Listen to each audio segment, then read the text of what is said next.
Maggi में जो कहा गया है कि एमएसजी की मात्रा ज्यादा है और लेड का कंटेंट भी ज्यादा है, तो अगर कोई बच्चा खाएगा या कोई भी इंसान खाएगा तो इसमें क्या नुकसान होता है आमतौर पर? जी, एमएसजी मोनोसोडियम ग्लूटामेट एक तरह का एडिटिव है जो कि डाला जाता है खाने में, खाने की टेस्ट को और अपील को बढ़ाने के लिए।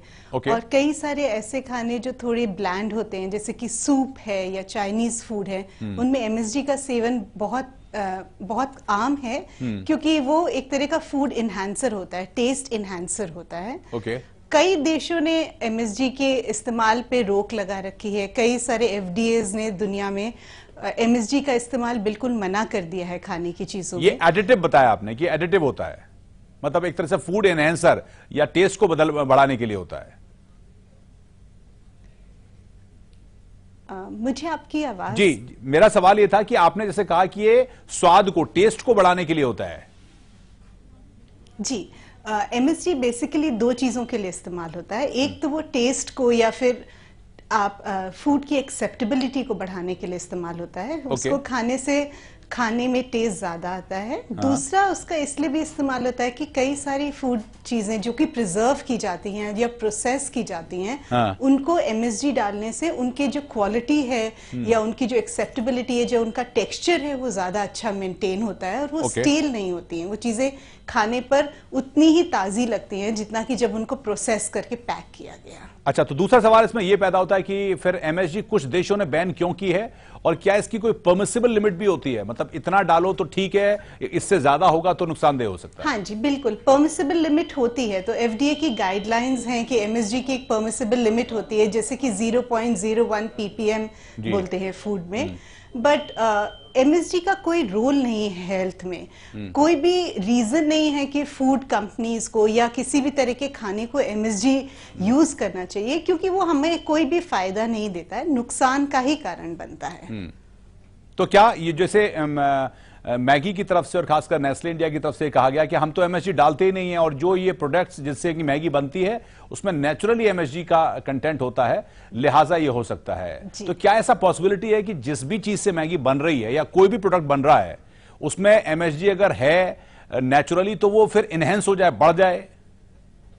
जी, ऐसा तो ग्लूटामेट करके एक अमीनो एसिड होता है जो फूड में मिलता है और वही ग्लूटामेट का एक डेरिवेटिव है मोनोसोडियम ग्लूटामेट। उसमें एक सोडियम मॉलिक्यूल ऐड हो जाता है, but MSG externally he add किया जाता है, फूड में नेचुरली नहीं मिलता है। इसको एक एडिटिव की तरह ही यूज किया जाता है। इसलिए एमएसजी का ऐड होने का ऑब्वियसली इस पे एक रेगुलेशन है और उसके ऊपर जाना एमएसजी का नुकसानदेह साबित हो सकता है। कई तरह की छोटी बीमारियों से लेकर के हमारे नर्वस सिस्टम पर भी असर कर सकता है एमएसजी का ज्यादा यूज फूड में।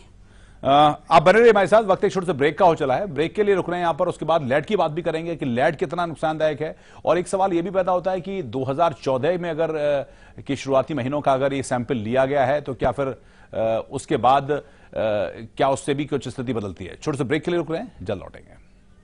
पता है कि वैसे भी खतरनाक होता है और लेड का भी एक लिमिट होती है, तो क्या किसी भी इस तरह के फास्ट फूड में लेड आता है, मतलब नेचुरली होता है या फिर नॉर्मली एक्सटर्नल चीजों से आता है? लेड किसी भी तरह का एडिटिव नहीं है। कोई भी फूड जो कि बेचा जाता है कमर्शियली, उसमें लेड कोई भी कंपनी ऐड नहीं करती। बट लेड कई तरीकों से फूड में प्रवेश कर सकता है खाने की चीजों में। जो कॉमन तरीके हैं उसमें ये सॉइल में पाया जाता है, तो प्लांट्स भी अब्सॉर्ब कर लेते हैं लेड को, तो ग्रेन्स में मिल सकता है। इसके अलावा कई बार हमारे पाइप्स, हमारे पानी का एक बहुत बड़ा सोर्स है लेड कंटामिनेशन का। तो पानी में अगर लेड की मात्रा ज्यादा है तो वो फूड में ट्रांसफर हो सकती है।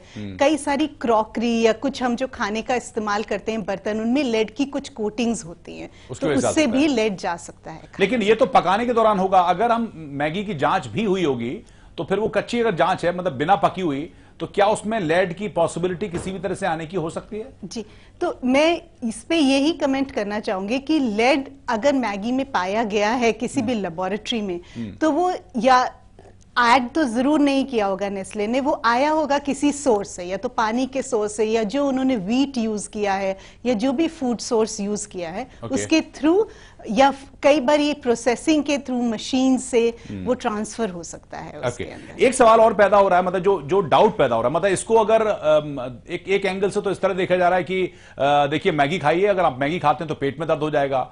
हमारे ऑफिस में या कल से जब से खबर चली तब से यह है कि लोग मैगी खाने से बच रहे हैं, या जो खाता दिखाई दे रहा है उस पर कमेंट कर रहे हैं कि देखिए और खाओ मैगी, तुम्हारे पेट में दर्द होगा। लेकिन बहुत से लोग इसको एक डिफरेंट एंगल से भी देख रहे हैं कि कॉर्पोरेट वॉर भी हो सकती है।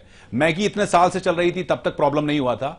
क्या 1 साल पुरानी मैगी की जांच करने से कुछ भी इस तरह के एडिटिव के बढ़ने की संभावना होती है? मतलब अगर 2014 की मैगी की जांच हुई है तो क्या उसमें एमएसजी और लेड का लेवल बढ़ सकता है? नहीं, अपने आप तो नहीं बढ़ सकता। ये कोई पर्टिकुलेट मैटर नहीं है कि जो बढ़ जाएगा वक्त के साथ। जितना था उतना ही रहेगा, बल्कि घटने की चांसेस हैं। तो ये जो बैच इन्होंने चेक किया है, ये बैच काफी पुराना बैच है और काफी सारा बैच नहीं होगा इस समय। जो शॉप्स में होंगे बैचेस वो इस कैटेगरी के नहीं होंगे।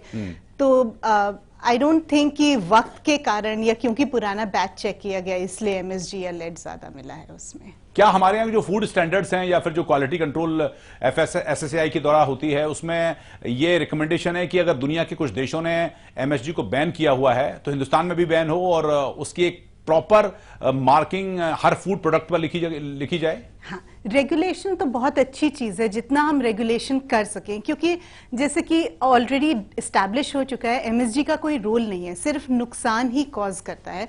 तो अगर रेगुलेशन कर सकें हम, जितना कर सकें, चाहे वो एफएसएसएआई है, चाहे एफडीए है, या जो भी हमारी food and drug controlling authorities हैं, अगर वो रेगुलेशन इम्पोज करें और कंपनीज पे ये मैंडेट करें कि आप पब्लिश करिए ये डेटा अपने पैकेट्स पे, तो आई थिंक ये बहुत इंफॉर्मेटिव और अच्छा स्टेप होगा कंज्यूमर के पॉइंट ऑफ व्यू से। तो फिर मैगी सिंगल आउट क्यों? मतलब एमएसजी तो फिर बाकी फास्ट फूड में भी हो सकता है, जिसको कि चाइनीज रेस्टोरेंट सिंड्रोम सीआरएस बोला जाता है, और जिसके चलते कुछ किस तरह की डाइजेस्टिव प्रॉब्लम होती हैं। तो ये तो किसी भी फास्ट फूड में हो सकता है। जी, वही मेरा भी यही कहना है कि हालांकि ये एक न्यूज बन गई है, बट एमएसजी या कई और तरह के एडिटिव्स, प्रिजर्वेटिव्स जो कि नुकसानदेह होते हैं और कई तरह के नुकसान स्पेशली न्यूरोलॉजिकल डिसऑर्डर्स के लिए रिस्पॉन्सिबल हो सकते हैं, वो हर तरह के पैक्ड प्रोसेस्ड फूड्स में पाए जाते हैं। तो एक जेनेरिक लेवल पे अगर हम देखें तो जितनी भी चीजें दुकानों में पैक्ड और प्रोसेस्ड मिलती हैं वो हेल्थ के पॉइंट ऑफ व्यू से अच्छी नहीं होती, क्योंकि उनमें कई सारी ऐसी चीजें डाली जाती हैं। मैगी को सिंगल आउट भी कर सकते हैं, but Maggi is not the only bad food. There are many forms of bad food जो कि अभी मिल रहे हैं।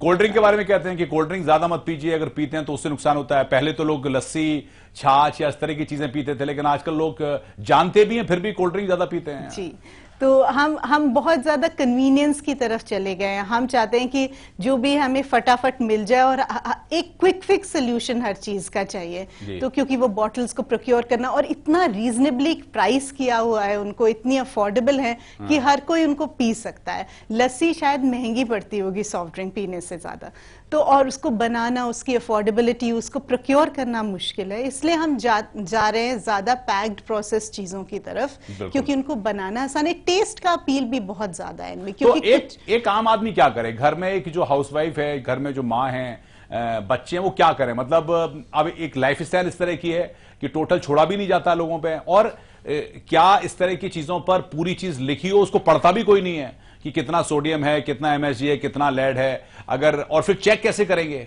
अगर परमिसिबल लिमिट है, लिखी भी है, तो फिर आप चेक कैसे करेंगे? तो क्या सलाह आपकी हो सकती है कि अवॉइड करना चाहिए, कम खाना चाहिए? एक न्यूट्रिशनिस्ट होने के नाते आपकी क्या सलाह हो सकती है?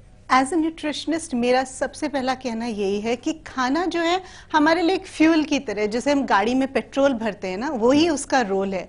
हम कई बार फूड को एंटरटेनमेंट के साथ मिक्स कर देते हैं। मतलब हम जब एंजॉय करना चाहते हैं तो हम फूड को उसका सोर्स बना लेते हैं, जो सबसे पहली गलती है। ज्यादातर वक्त हमको फूड या खाना इसलिए खाना चाहिए क्योंकि वो हमारी बेसिक रिक्वायरमेंट है, और ऑब्वियसली जब हम ऐसा करेंगे तो हम डिसाइसिव ज्यादा होंगे, क्योंकि हम गाड़ी में अच्छा पेट्रोल ही भरते हैं, अच्छा इंजन ऑयल भरते हैं। हमें अपने शरीर को भी अच्छा खाना देना चाहिए जब जहां तक पॉसिबल हो सके।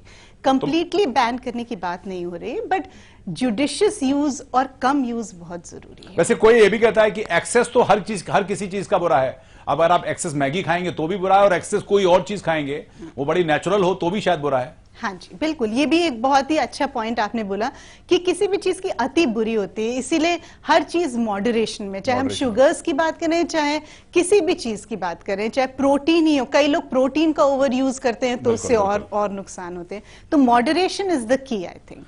Moderation is the key. बहुत बहुत धन्यवाद हमसे बात करने के लिए मंजरी जी, आपका स्टूडियो में आने के लिए। तो फिर मैगी को लेकर विवाद है कि मैगी में एमएसजी और लेड की मात्रा परमिसिबल लिमिट से ज्यादा है, जिसकी जांच अभी की जा रही है। लेकिन बड़ा सवाल ये बात होता है कि इतने साल से इस तरह के जो फूड हैं वो लगातार मार्केट में है, लेकिन आम इंसान के लिए सलाह यही हो सकती है कि हर चीज सोच समझ कर खाई जाए और मॉडरेशन में खाई जाए। इस खास कार्यक्रम में फिलहाल इतना ही। नमस्कार।